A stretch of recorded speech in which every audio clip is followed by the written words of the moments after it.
अच्छा स्टूडेंट्स, थोड़ी सी बात करते हैं कम्यूटेटिव लॉज की और एसोसिएटिव लॉज की, और फिर हम उनकी वेन डायग्राम के बारे में बात करते हैं। वर्बल काम है, एक्सरसाइज में नहीं है ऐसा कुछ भी। एग्जांपल्स हैं आपके पास। कम्यूटेटिव लॉ के बारे में क्या जानते हैं आप? बहुत दफ़ा हम डिस्कस कर चुके हैं। कम्यूटेटिव लॉज कितने हैं? 2।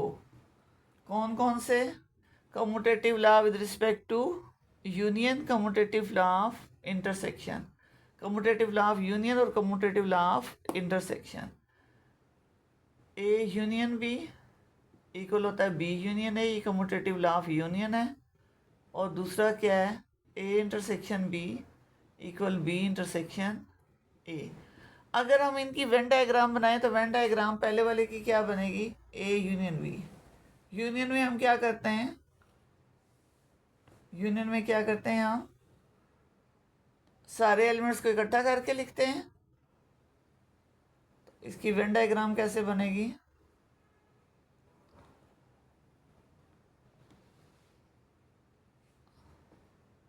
जब हम बात करेंगे ए यूनियन बी की, तो ये ए पूरा शेड होगा,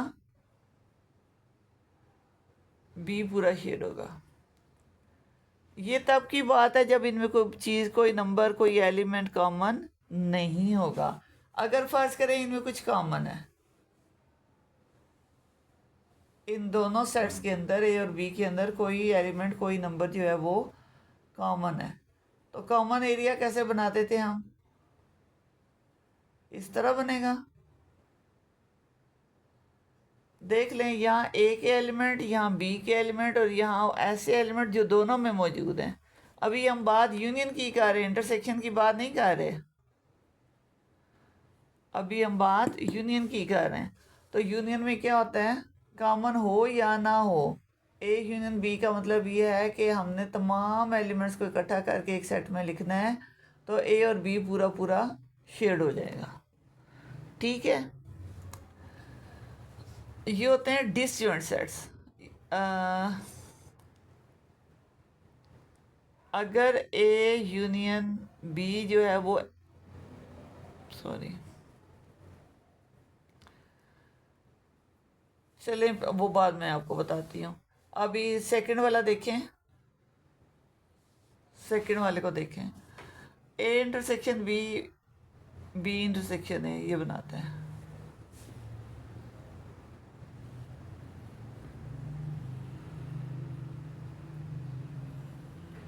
ये ए है, ये बी है। जब इंटरसेक्शन की बात आएगी, दो सेट्स के इंटरसेक्शन की बात करेंगे हम, तो सिर्फ ये दरमियान वाला पोर्शन शेड होगा। अब क्योंकि यहाँ पे कॉमन है, कॉमन की बात कर रहे हैं। अगर कोई इसमें कॉमन नहीं है,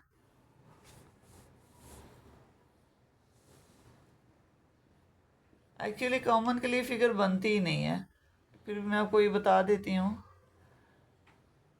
अगर इनमें कुछ भी कॉमन नहीं है तो हम किसी को भी शेड नहीं करेंगे। इंटरसेक्शन मीन आपने शेडेड एरिया को कवर करना है। यहाँ शेडेड एरिया है ही नहीं, तो ये एम्प्टी है। ए इंटरसेक्शन बी जो है वो एम्प्टी है, इन दोनों में कुछ भी कॉमन नहीं है। अब थोड़ी सी बात करते हैं डिसजॉइंट सेट की और ओवरलैपिंग सेट की। डिसजॉइंट सेट्स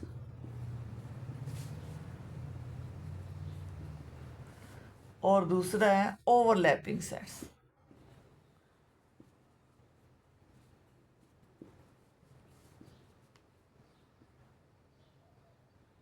जैसे हम कहते हैं ना जॉइंट्स, जॉइंट्स क्या होते हैं? जो आपस में जोड़ते हैं। ठीक है, जॉइंट से क्या आपके जहन में ख्याल आता है? जुड़े हुए हैं, जोड़ हैं। अब इनमें कुछ भी जुड़ा हुआ नहीं है, वो आपस में जुड़े हुए हैं, तो डिसजॉइंट मीन इनका कोई जॉइंट जुड़ा हुआ नहीं है, ये आपस में डिसजॉइंट है, इनमें कोई नंबर कॉमन नहीं है। डिसजॉइंट मीन इनमें कुछ भी कॉमन नहीं है, कोई एलिमेंट, कोई नंबर, कोई बाउंड्री इनकी कॉमन नहीं है। ओवरलैपिंग मीन कि इनमें कुछ ना कुछ कॉमन है। जब कॉमन होगा तो ये सर्कल्स जो हैं वो एक दूसरे के ऊपर आ जाएंगे, ओवरलैप करेंगे। ओवरलैप मीन कि ये एक दूसरे को कवर कर रहे हैं, एक दूसरे के ऊपर आ रहे हैं, जो कॉमन एरिया है इनका। तो overlapping mean there is something common between them, disjoint set mean there is nothing common between them. ये ज़हन में रखिएगा, डिसजॉइंट में कुछ भी कॉमन नहीं होता,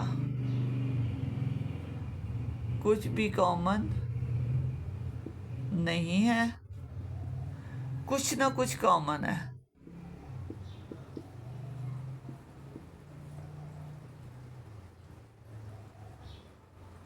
कोई ना कोई एलिमेंट एक जैसे हैं और इसमें क्या होता है, कोई एलिमेंट एक जैसा नहीं होता। जैसे ये सेट्स क्या हैं, डिसजॉइंट हैं, ये क्या है, ओवरलैपिंग है, ये क्या है, ये भी ओवरलैपिंग है, ये क्या है, डिसजॉइंट है।